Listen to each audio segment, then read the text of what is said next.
Hello friends, welcome to boss view. ఈరోజు మనం అనిల్ రావిపూడి దర్శకత్వంలో చిరంజీవి, నయనతార నటించిన అండ్ వెంకటేష్ క్యామియో చేసిన మన శంకర్ వరప్రసాద్ గారు మూవీ గురించి చూద్దాం రండి. ఈ వీడియో చూస్తున్నట్లయితే మా బాస్ వ్యూ ఛానల్ని సబ్స్క్రైబ్ చేసి ఈ వీడియోని లైక్ చేసి నన్ను సపోర్ట్ చేయండి.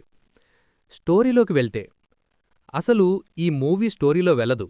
అయినా మీకు స్టోరీ చెప్పాలంటే ఈ స్టోరీ కొంచెం అటు ఇటుగా అజిత్ నటించిన విశ్వాసం మూవీ స్టోరీలాగా ఉంటుంది. కానీ అలా వెళ్ళదు. నేషనల్ సెక్యూరిటీ ఆఫీసర్గా వర్క్ చేస్తున్న మన హీరో తనకి డివోర్స్ అయి ఉంటుంది. కానీ వాళ్ల పిల్లల మీద ప్రేమతో హీరోయిన్కి దగ్గర కావాలని అనుకుంటాడు. హీరోయిన్ ఫాదర్కి విలన్స్ నుండి థ్రెట్ ఉన్నందుకు హీరోయిన్ వాళ్ళింట్లో వాళ్ల సెక్యూరిటీగా వస్తాడు.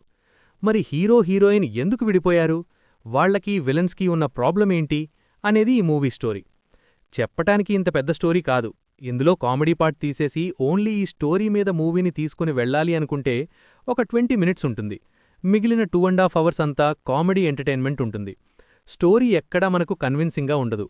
మీరు ఒక మంచి story, logic, detailing, margin and దానికి అప్సరా పెన్సిల్తోనే లైన్ కావాలి అనుకుంటే better to avoid this movie. అవేవీ నాకొద్దు, నా టికెట్ కాస్ట్కి నాకు కామెడీ చాలు అనుకుంటే this is the better movie. ఇంకా పెర్ఫార్మెన్స్ విషయానికి వెళ్తే మూవీ మొత్తం చిరంజీవి యాక్టింగ్ చాలా బావుంది. చాలా ఫన్నీగా, ఎమోషనల్గా చాలా బావుంది. మెయిన్ కామెడీ టైమింగ్స్ చాలా బావుంటుంది. చిరంజీవి గారినుంచి ఎంత ఫన్ కావాలో అనిల్ రావిపూడి అంత లాగేశాడని చెప్పొచ్చు. స్టార్టింగ్ నుండి మ్యాక్సిమం స్క్రీన్స్ అన్నింట్లోనూ తనే ఉంటాడు. ఇంకా నయనతార యాక్టింగ్ బావుంది. ఆ క్యారెక్టర్కు ఎంత కావాలో అంత యాక్టింగ్ చాలా డీసెంట్, బాగానే చేశారు. ఇంకా వెంకటేష్ క్యామియో మూవీకి చాలా బాగా వర్కయింది. ఇంకా మిగిలిన క్యారెక్టర్స్ వాళ్ల యాక్టింగ్ చాలా బాగా చేశారనడం కంటే అనిల్ రావిపూడి యాక్టింగ్కి బదులు కామెడీనే ఎక్కువ చేపించాడు.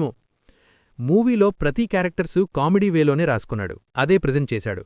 విలన్ని కూడా తాను ఒక్కడే కామెడీ చేయడం లేదు అనుకున్న లోపే ఒక డైలాగ్, అంతే, చెప్పాల్సిన అవసరం లేదు. ఇంకా స్క్రీన్ ప్లే విషయానికి వెళ్తే మూవీ స్టార్ట్ అయినప్పటి నుండి చాలా డీసెంట్ కామెడీతో బాగా ఎంగేజ్ చేస్తూ వెళ్తుంది. ఇంకా ఇంటర్వెల్కి నెక్స్ట్ లెవెల్కి వెళ్తుంది. సెకండ్ హాఫ్ కామెడీనే కాకుండా కొన్ని విషయాల్ని ఫన్నీ వేలో చెప్పారు. ఆ టైమింగ్ అండ్ కామెడీ కూడా చాలా బాగా వర్కౌట్ అయ్యాయి. ఇంకా క్లైమాక్స్కి టైం అవ్వగానే కరెక్ట్గా అప్పుడే అలారం పెట్టుకుని విలన్ నిద్రలోంచి వచ్చి ఎండింగ్కి హెల్ప్ చేస్తాడు, అంతే. ఇంకా వెంకటేష్ కామెడీ అయితే పీక్స్. ఆ వింటేజ్ సాంగ్స్ కానీ, చిరంజీవి అండ్ వెంకటేష్ కాంబో కానీ చాలా బావుంటుంది. వెంకటేష్ స్క్రీన్ ప్రెజెన్స్ కూడా 10 or 15 మినిట్స్ కాకుండా ఎక్కువసేపు ఉంటుంది. ఇంకా మ్యూజిక్ విషయానికి వెళ్తే సాంగ్స్ ముందే విన్నాము కాబట్టి ఓకే అనిపించాయి. బీజిఎం బావుంది.